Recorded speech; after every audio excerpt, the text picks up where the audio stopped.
Hello ನಮಸ್ತೆ filmy red ರಾಕ್ಸ್ಗೆ ಸ್ವಾಗತ. ಯಾರ್ಯಾರು ಈ ವಿಡಿಯೋ ನೋಡ್ತಿದ್ರೆ ಖಂಡಿತವಾಗಿ ನಮ್ಮೊಂದು ಚಾನಲ್ಗೊಂದು ಸಬ್ಸ್ಕ್ರೈಬ್ ಮಾಡಿ, ಅದೇ ರೀತಿ ಲೈಕ್ ಮಾಡಿ, ಅದೇ ರೀತಿ ಕಮೆಂಟ್ ಮಾಡಿ ಅಂತಲೇ ಹೇಳಕ್ಕೆ ಇಷ್ಟಪಡ್ತೀನಿ. ಅದೇ ರೀತಿಯಾಗಿ ಕರ್ಮಾನ್ಯ ಅನ್ನೋದು ಒಂದು ಫಸ್ಟ್ ಲುಕ್ ಔಟ್ ಪೋಸ್ಟರ್ ಅಂತ ರಿಲೀಸ್ ಆಗಿದೆ ಅಂತಲೇ ಹೇಳ್ಬೋದು ಅಂತ ಹೇಳಕ್ಕೆ ಇಷ್ಟಪಡ್ತೀನಿ. ಯಾಕೆಂತ ಹೇಳಿದ್ರೆ ಯಾರ್ಯಾರು ಫಸ್ಟ್ ಲುಕ್ ಔಟ್ ಪೋಸ್ಟರ್ ನೋಡಲಿವ ಖಂಡಿತವಾಗಿ ಒಂದ್ಸಲ ನೋಡ್ಕೊಂಡು ಬನ್ನಿ ಅಂತ ಹೇಳಕ್ಕೆ ಇಷ್ಟಪಡ್ತೀನಿ. ಯಾಕೆಂತ ಹೇಳಿದ್ರೆ ಅದ್ಭುತವಾದ ಒಂದು VFX ಮೂಲಕ ಒಂದು ಎಂಟ್ರಿ ಕೊಟ್ಟಿದ್ದಾರೆ ಅಂತ ಹೇಳ್ಬೋದು ಅಂತ ಹೇಳಕ್ಕೆ ಇಷ್ಟಪಡ್ತೀನಿ. ಯಾಕೆಂತ ಹೇಳಿದ್ರೆ ಕಂಪ್ಲೀಟಾಗಿ ಟೋಟಲಾಗಿ VFX ಎಂಟ್ರಿ ಮಾಡಿದ್ದಾರೆ ಅಂತ ಹೇಳಕ್ಕೆ ಇಷ್ಟಪಡ್ತೀನಿ. ಯಾಕೆಂತ ಹೇಳಿದ್ರೆ ಮೈನ್ ಲೀಡ್ ರೋಲ್ನಲ್ಲಿರುವಂಥ ಒಂದು ವ್ಯಕ್ತಿಯನ್ನು ಬಿಟ್ಟು ಮಿಕ್ಕಿದ್ದೆಲ್ಲ ಒಂದು VFX ಮೂಲಕ ಒಂದು ಈ first look out poster release ಮಾಡಿದ್ದಾರೆ ಅಂತಲೇ ಹೇಳ್ಬೋದು ಅಂತ ಹೇಳಕ್ಕೆ ಇಷ್ಟಪಡ್ತೀನಿ. ಅಷ್ಟರ ಮಟ್ಟಿಗೆ VFX ಮೂಲಕ ಒಂದು ಎಡಿಟಿಂಗ್ ಮಾಡಲಾಗಿದೆ ಅಂತಲೇ ಹೇಳ್ಬೋದು ಅಂತ ಹೇಳಕ್ಕೆ ಇಷ್ಟಪಡ್ತೀನಿ. ಏನೇ ಆಗಲಿ ಒಂದು ಮಂದಿರದ ಒಂದು ದೇವಸ್ಥಾನದ ಮಂದಿರದ ಮೂಲಕ ಒಂದು ಸ್ಟೋರಿ ಇರ್ಬೋದು ಅನ್ನೋ ಮೇಲ್ನೋಟಕ್ಕೆ ಕಾಣ್ತಾ ಇದೆ ಅಂತಲೇ ಹೇಳ್ಬೋದು ಅಂತ ಹೇಳಕ್ಕೆ ಇಷ್ಟಪಡ್ತೀನಿ. ಏನೇ ಆಗಲಿ ಒಂದು ಧಾರ್ಮಿಕ ಕ್ಷೇತ್ರದ ಒಂದು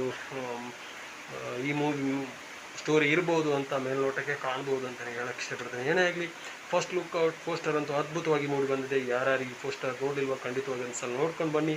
ನಿಮಗೆ ಹೇಗೆ ಕಾಣಿಸ್ತದೆ ಅಂತ ನಮಗೆ ಕಮೆಂಟ್ ಸೆಕ್ಷನ್ ಮೂಲಕ ಕಮೆಂಟ್ ಮಾಡಿ ಅಂತಲೇ ಹೇಳಕ್ಕೆ ಇಷ್ಟಪಡ್ತೀನಿ. ಅದೇ ರೀತಿಯಾಗಿ ಹೊಸಬರ ಯಾವುದೇ ಒಂದು ಮೂವಿ ಬಂದರೂ ಕೂಡ ನಾವು ಖಂಡಿತವಾಗಿ ಸಪೋರ್ಟ್ ಮಾಡಲೇಬೇಕಂತಲೇ ಹೇಳ್ಬೋದು ಅಂತ ಹೇಳಕ್ಕೆ ಇಷ್ಟಪಡ್ತೀನಿ. ಯಾಕೆಂತ ಹೇಳಿದ್ರೆ ಮುಂಚಿನವರು ಖಂಡಿತವಾಗಿಯೂ ಹಿಟ್ಟಾಗಿ ಆಗ್ತಾರೆ. ಅದೇ ರೀತಿಯಾಗಿ ಅವರ ತಂದೆ ಮಾಡಿರುವಂಥ ನಟರಲ್ಲಿ ಮಗನಿಗೆ ಚಾನ್ಸ್ ಸಿಕ್ಕಿದೆ. ಅಂತಹ ಸಂದರ್ಭದಲ್ಲಿ ಕೆಲವು ಹೊಸಬರಿಗೆ ಖಂಡಿತವಾಗಿ ಚಾನ್ಸ್ ಸಿಗೋದಿಲ್ಲ. ಅಂತಹ ಸಂದರ್ಭದಲ್ಲಿ ಹೊಸಬರು ಬಂದರೂ ಅವ್ರಿಗೊಂದು ಖಂಡಿತವಾಗಿ ಅವರಿಗೆ ನಾವು ವಿಶಸ್ಸನ್ನು ಮಾಡಿಕೊಂಡು ಖಂಡಿತವಾಗಿ ಅವರಿಗೆ ಸಪೋರ್ಟ್ ಮಾಡೋಣ ಅಂತಲೇ ನಾವು ಹೇಳೋಕ್ಕೆ ಇಷ್ಟಪಡ್ತೇವೆ.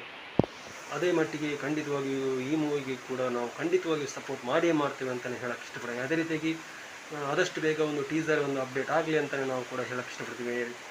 ಫಸ್ಟ್ ಲುಕ್ ಔಟ್ ಪೋಸ್ಟರ್ ಅಂತೂ ಅದ್ಭುತವಾಗಿ ಮೂಡಿ ಬಂದಿದೆ. ಯಾರ್ಯಾರು ಈ ಪೋಸ್ಟರ್ ನೋಡಲಿಲ್ವ ಖಂಡಿತವಾಗಿ ಒಂದ್ಸಲ ನೋಡ್ಕೊಂಡು ಬನ್ನಿ ಅಂತಲೇ ಹೇಳೋಕ್ಕೆ ಇಷ್ಟಪಡ್ತೀನಿ. ಅದೇ ರೀತಿಯಾಗಿ ಸ್ಕಿಪ್ ಮಾಡಿದ ವೀಡಿಯೋವನ್ನು ಕೊನೆ ತನಕ ನೋಡಿದ್ದಕ್ಕಾಗಿ ತುಂಬ ಅಂದರೆ ತುಂಬ ಧನ್ಯವಾದಗಳು. ಇನ್ನಷ್ಟು ವೀಡಿಯೋ ನಮ್ಮ ಫಿಲ್ಮ್ನ ಸಂಬಂಧಪಟ್ಟ ಎಲ್ಲ ಮಾಹಿತಿಯನ್ನು ಈ ಚಾನಲ್ ಮೂಲಕ ಖಂಡಿತವಾಗಿ ಅಪ್ಡೇಟ್ ಮಾಡ್ತೀನಿ. ಅದೇ ರೀತಿಯಾಗಿ ತಪ್ಪದೇ ನಮ್ಮ ಚಾನಲ್ಗೆ ಒಂದು ಸಬ್ಸ್ಕ್ರೈಬ್ ಮಾಡಿ ಅಂತಲೇ ಹೇಳಕ್ಕೆ ಇಷ್ಟಪಡ್ತೀನಿ. ಅದೇ ರೀತಿಯಾಗಿ thank you so much, love you all, Jai Hind, thank you.